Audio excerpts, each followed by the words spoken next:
Nothing is what it seems when Brett Veach goes to the podium at the Combine. I'm going to break it down for you here. And we're going to fix this particular franchise in a brand new way. Welcome. This is RGR Football. I am Ryan going rogue. That's RGR. And we're going to get back at being rogue today. You guys have been clamoring for this. I've gotten more comments about doing this type setup than I have anything in close to a couple of seasons. We're going to use stick to the model. You guys seem to love this. Dan walked you through it last week, and it's a franchise overview of a whole offseason, not just a draft. So we're going to get to it. I'm going to try to keep it so that it's not super, super lengthy, but welcome in to my version of what we're going to do with the offseason here. And I want to get started. I'm new to this tool. I've run through it once, but I will tell you, I am not an expert.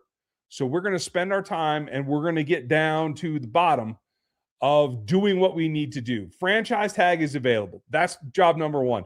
Are we going to franchise Trent McDuffie? That's the question. He's the only free agent that I truly believe really needs to be. But let's take a look at it. If we were going to tag somebody, it's not going to be Juwan Taylor because we're going to cut him. So we're going to take care of that now and get that cap savings back. It could be a number of guys that are going to try to get away, right? It could be Mike Dana's already been cut. Looks like this needs to be updated. So we're going to do that right now as we're gaining some cap space here. It could be Trent McDuffie. Could get the franchise tag. That would be it. I don't know what that would be. And I'm not going to click on that to take us down that path quite yet. But the other players that they're worried about getting away are Leo Chanel and Brian Cook on the defensive side of the ball. Any of them could get it, but I think Trent McDuffie is the only real candidate, to be honest. I don't think they want to restructure anybody either. So I think that kind of takes that portion off of the table. And I do think our old buddy Drew Tranquil, I think, is probably destined to be released from this roster as well, getting us up to about the 22 mil cap space deal about there. I'm just looking at anything else that could save us some cap, and I don't see it coming. So it's going to be a difficult maneuver, but if we had to, we could go back and we could recoup some money from two contracts in particular, and that is a restructure for Trey Smith, netting us about 12, and a restructure for George Karlaftis. Actually, it might even impact us better with Creed Humphrey, getting us about 8 there. Let's not do that yet. Let's look at what it would get us. 7.8 from George. So I'm looking to squeeze this out. So I know Creed Humphrey's going to be here. So I'm going to go ahead and restructure him too. And we're getting up into the 40s now. I'm feeling pretty good about that. Now, is there anybody else? If you really feel that Christian Fulton is the guy for the future, you could restructure it and take it out. I'm not there yet. So I'm going to take that and run and just kind of hang in here. And I think that's about the limit of what we're going to do. We're going to try to maybe extend, although yes, there is an extension here for Trent McDuffie where we could give him 4 more years. I want it to be backloaded so I can get that cap hit down in the first year. 20 million average. I don't think he's going to sign for that. I got to tell you. So it's difficult to extend and restructure, but 27, that's not crazy numbers. I'm going to try to be a little bit more realistic. I don't think he'll sign for that. So if we gave him 22, if that's what we think is what it's going to have to be, I could probably live with that. It's going to keep us where the salary comes down another 8. So let's say that they get that done. We're sitting at 48 million. We've addressed keeping that free agent that's available, and we're going to move on to taking a look at that cap. Now, Noah Gray, we're looking for trade value, and if somebody wanted to trade for Noah Gray, I'd have to consider it. I find it hard seeing that, to tell you the truth. I don't want Colby Parkinson or Garrett Williams. I'm not interested in Carl Granderson. So really the only thing that we have to really look at is, do we want to trade Noah Gray? The question becomes, and Brett Veach said it today, is do we think that Travis Kelce's coming back or not? Brett Veach said they're prepared for either scenario. Okay, that's good. That's what a GM should be.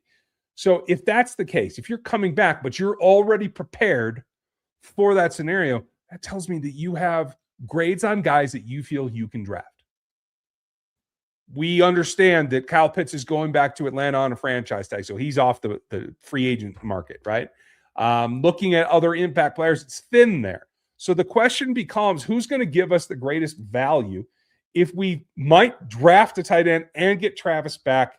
Noah Gray's put in some good, I think, good years, but maybe he can do something else for us and get us a little bit more value. The Broncos would give us 108 for him.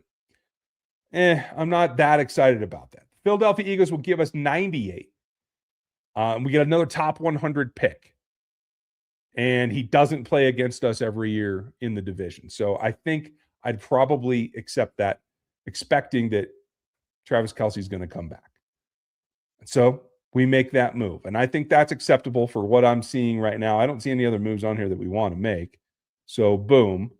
We'll go back. RFA tenders. I'm not tendering Mike Caliendo, and I'm not tendering Keontae Ingram, because I think Connor Norzad has passed Mike Caliendo as the primary backup on the interior of the offensive line. I do think that CJ Hansen is a lesser player, but a lesser value and cost as well. So I can see him being the backup on the interior and have a little bit of flexibility. So I'm not going to send those two tenders.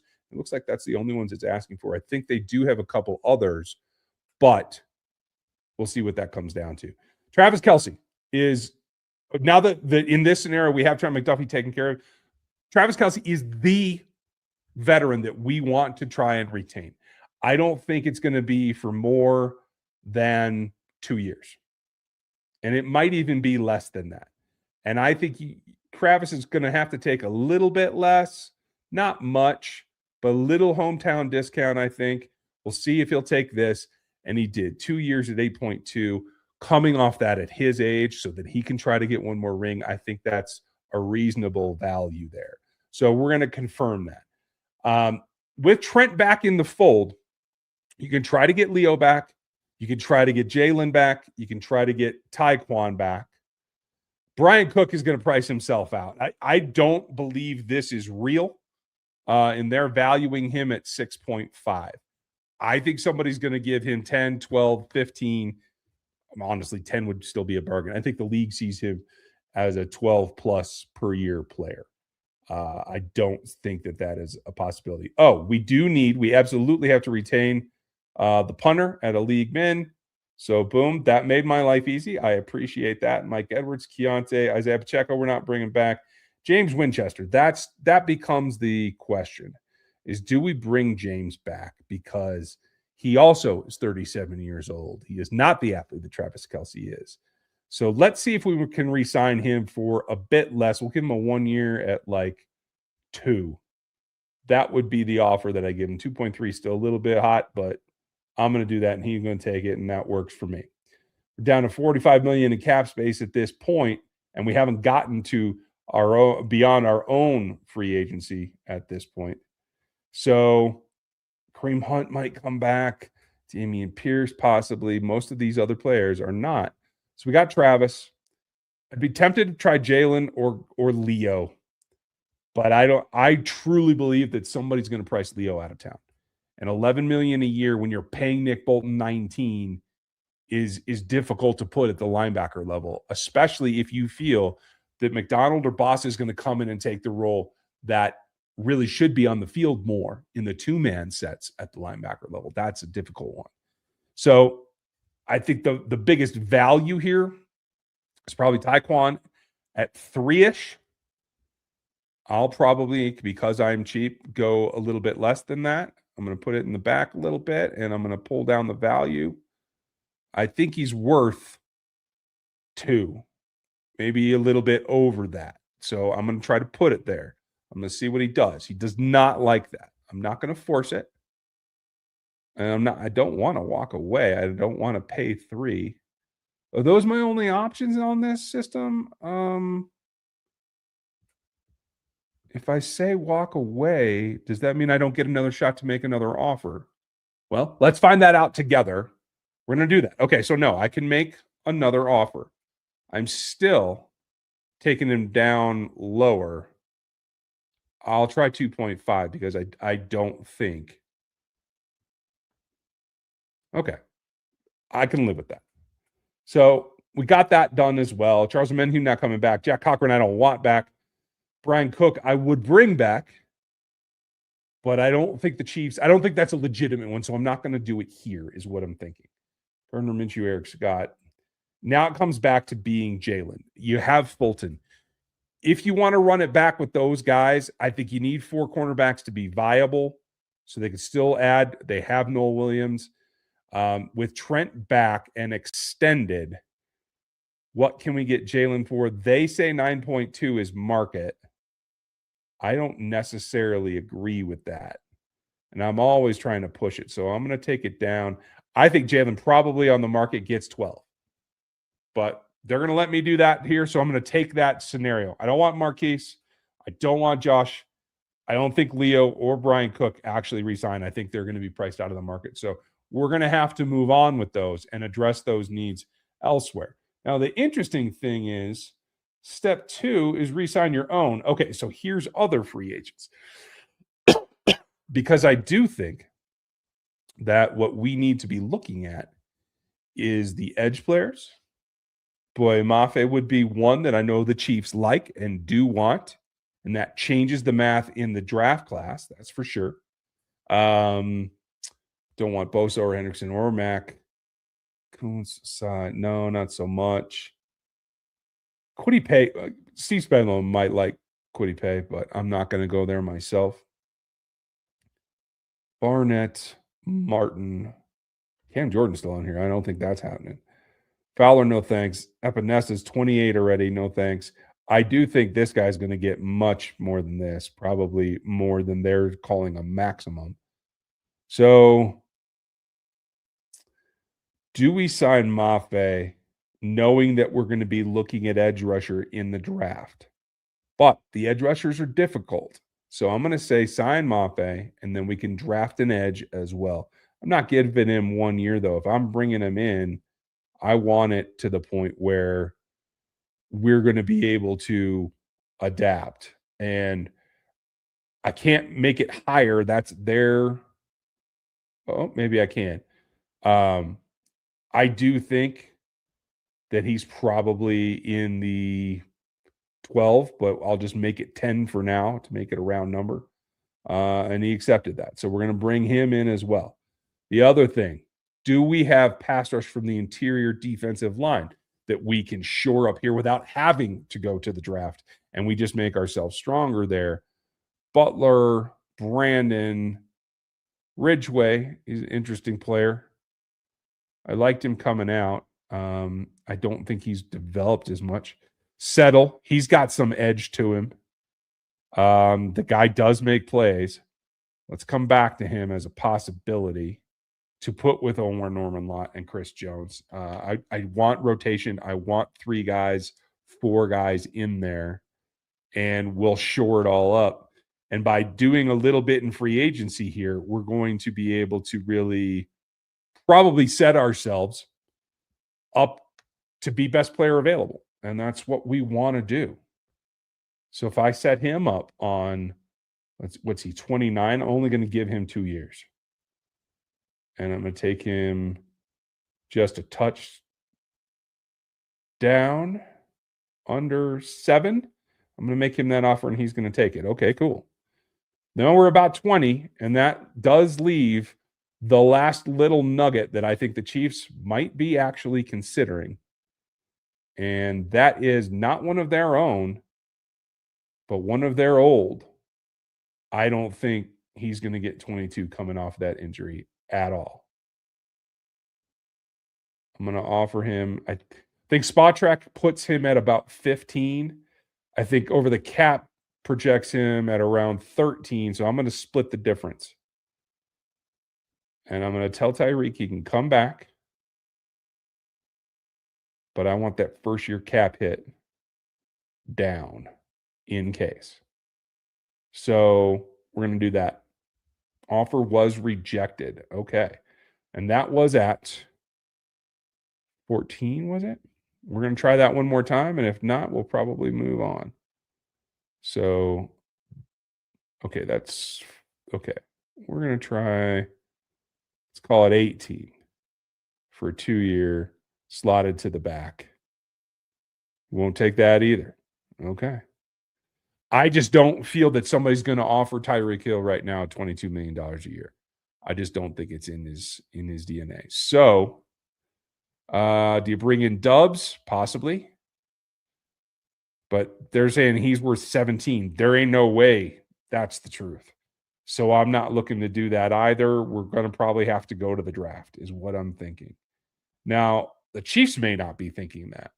So that's it's sad that Rondale Moore's on here. Rip, dude. That sucks. I won't touch Traylon Burks with a 10-foot pole. I'm not really seeing anybody that I'm intrigued by out here that the Chiefs haven't already tried, to be honest. I'd love to see Mike in this offense. I just don't think they'll use him. Alec Pierce is going to be priced out. So Juwan Jennings, I'm not paying that for 13. I don't think so. I think some of these values are a little bit off. So for those of you running this site, just some more to know. Let's get into the draft here. And I do want to go super fast. But I don't want to skip everything. I don't want to do all 7 rounds. The Chiefs only have picks in 5 of them. So, all right. Well, if they say if it's fast, we'll go back to instant. And boom, we're going to see what happens. So start this thing. Okay, play. Okay, cool. I like the way that came off. Ton of Ohio State up top with Carnell Arvell and Caleb going early. Bain goes just before we got there. And that's the hard part. With 5 trade offers, I think that's going to be legit. And I think this is a situation that we might find ourselves in where Sonny Styles, Spencer Fano, and Jeremiah Love are the top players available. And I would have Styles up here above McCoy and Lemon and Delane as well. Let's see what the trades look like. Not trading with the Broncos. Just turn that off. Not going back to 47. I might consider going back to 16 and getting 44 as well. I'm not going back to a future. That's the tough one. 16. 16, and my fallbacks would become, if this goes according to this, I either take Spencer Fano right now. You guys have seen me do it before, because if you're stuck in a situation and you have to make a choice that you don't want to, protect the quarterback. That's job number 1. So you can get down with that. I think that's going to be a tough one. I would like to see him. I don't like Kendrick Falk. He's not a top 15 player. This is ridiculous. Sonny Styles is that talented, and Brett Veach even said so today. I just think for Jeremiah Love and Sonny Styles, while Brett Veach might respect them and might see them as elite talents, I don't think he's going to pick them. So we really are here to get edge rushers. That's what we came for, right? Even though we signed Mafe, we need more depth. We need more depth on the offensive line. Of the defensive line across the board. Oh, I do like Caden McDonald. He is one of my top guys too. So there's options here. They have Messidor at 35. Where's my guy Parker?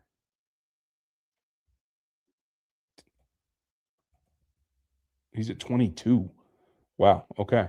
I have him and Messidor a lot closer than that to each other, that is. So what I'm thinking, I am tempted to take that 16 plus a 44, so let's do it. Boom. We're going to get value, and Jeremiah Love is still there. Holy crap. Okay, so McCoy goes, Falk goes, Fano goes, who would have been my fallback. Delane, Lemon, Woods, Styles goes. So, but we still have Jeremiah Love. My gosh, I did not expect that at all. Trades are still on the board. Back to 19. Go back 3 spots and pick up number 83. That's tempting too. but Love's on the board. I either got to take him or Sadiq. And we were talking about Travis Kelce, right? We let Noah Gray go. So that might be the pick here. But what I'm worried about is TJ Parker's down here at 22. And Akeem Messidor is the next guy. He's the last of my top tiers. And beyond him, it gets pretty iffy pretty fast. Mason Thomas should not be above Zion Young or Gabe Yakus. I'll tell you that. He probably shouldn't be above Derek Moore either. One of those guys would be our next inkling here, which I can live with, but they're not as good as Parker or Messidor. That's the truth. Wait, did Messidor go and I missed it? No, he did not. Are they not listing him as an edge? Why is he not showing up here? That's a little bit weird. They have him listed as a D lineman. Okay, well, that's interesting. I mean, I'd be hoping that he slips to 40. That would be the thing. So I can understand what you guys are thinking, that Jeremiah Love is, I mean, to get him at 16, dang, that's good. But what's more important to you right now? Is it running back or is it tight end to learn from Travis Kelce? I'm thinking it's the tight end. I know you guys love Love, but I'm going to go something because I have not seen this in any scenario where Sadiq fell to the Chiefs. I'm going to do it just to say that we got the heir apparent under our wing. And holy cow, it worked. Messidor is available, as is Lee Hunter, who is one of my top 4 defensive tackles as well. Maybe if we're super lucky, we can come back and get him next. But we're taking Messidor to put out on the edge and learn from the guys. And holy cow, Lee Hunter's there as well. So we're going to take him at 44 because that is super value. And we're going to see what comes up here at 74. No trade value, so we're taking somebody. And here it is. We didn't get Jeremiah Love. We're going to take his running back mate in price, put him on the roster. We have another pick now at 98 that we can take the best player available. And this is what our offseason did for us in getting us to this point, that we can just take the guy that we feel is best for us right now, whether it's another running back, whether it's a wide receiver. I want to see there's a Georgia corner, always somebody that you can look at, just saying. Looks like the wide receiver role is a little bit out there. Brennan Thompson still on the board. Kevin Coleman, I like him as a slot. Josh Cameron. Okay, so let's just go down there. See who else is out here. Oof, it's a list. CJ's coming up down there. He's got some name. Bryce Lance is an interesting guy. I know people like Chase Roberts for this team as well. Tyron Montgomery, the guy from John Carroll. I know a lot of people like him. So I feel like we have a little bit of runway there. We don't have to go wide receiver right now. So I'm going to take the corner from Georgia. Dalen Everett, up and down. I know he's not as consistent as we would all like, but that's going to be okay. We now have Corleone or Keenan. Now, Keenan is a guy that doesn't move as well as I like. I'm not super fantastically happy with him, but he will eat blocks. He can be a nose. And I do think that he's a guy that would allow Chris Jones and Omar Norman-Lott to platoon and to be able to come in and have somebody eat up those run snaps so Omar Norman-Lott doesn't have to. So I do like that. And I think that's the way we ought to go, given that we got Price earlier. So let's do it. Put that on the board. I like how quick this is going. In terms of the draft speed, it is pretty responsive, and I like that. We're down at 146, our original choice. And, oh, wow, I mean, it's too perfect. So we come back to C.J. Daniels, and I know he didn't perform in the Natty as well as everybody liked, but he's there, and I think he's a solid player, and I think he can compete on here. Roman Hemby is another running back that's nice. We do have Bryce Lance still available. We're looking for value here, and the best guy that we can find. We could invest in a quarterback. Klubnik could bring us a trade later. Oh, I love this guy. The edge from Indiana, it's a little high for him. According to them, it's probably about the right range for me. He's another Ashton Gelati, George Karlaftis. He can play the edge. He's power. He's thick. He can go inside and rush as well. We're going to add him to the mix. Mikhail Kamara from Indiana coming over. And is that our last? I don't think we picked up any others. So I think we're okay. They don't like my future outlook. I don't know exactly what that means, but that's okay. We picked up a wide receiver to go with Thornton, Rashee Rice, and Xavier. We did not get Tyreek, so maybe nobody signed him, and we can come back after the fact. I'm really not sure about that, to tell you the truth. Not sure how this whole thing works, but we got a lot done. And if we were to switch over to a 3-4 defense, what does it look like? Mafe is the outside. Karlaftis. No, Harris would not be there. Lee Hunter would be the nose, not Chris Jones. Okay, so that needs some work. Whoever runs this site, you might want to work on that. Bossa, Cam Arnold is not there. Brandon George and McDonald will be the other off balls. Man, that's going to be interesting. McDuffie, Watson, Roland Wallace in the nickel. Yes, I agree with that. With Fulton and Noel Williams and Dalen Everett as the backups. That's a pretty good group. Kevin Knowles, a free safety. That's not what's going to happen. I think they'd probably put Chris Wallace there first. But we'll see what happens. It's an interesting run through. First time for me using this tool. Let me know what you guys think. It may be very different than Dan's, but I wanted to get one in for you. So that's that. Make sure you like and subscribe and let me know what you think in the comments, because I never know if I'm going to like it until I tried it. It's interesting. I'm going to play with it some more, and I'll come back to it another time for you. Have a great day. Thanks for being with me, and get ready for the draft and the combine. The Matrix is coming. Subscribe at NFL 33. Go over to Rogue Analytics and Performance Consulting, rogueapc.com, so you can get the Matrix, etc. And I'm going to have some drops for you of some performances from the combine. Make sure you're checking my social at Ryan Tracy NFL. Have a good one. Thanks for tonight. I'll catch you next time. Thanks for watching this video from the team at RGR Football. Click these videos to see more and subscribe to RGR Football.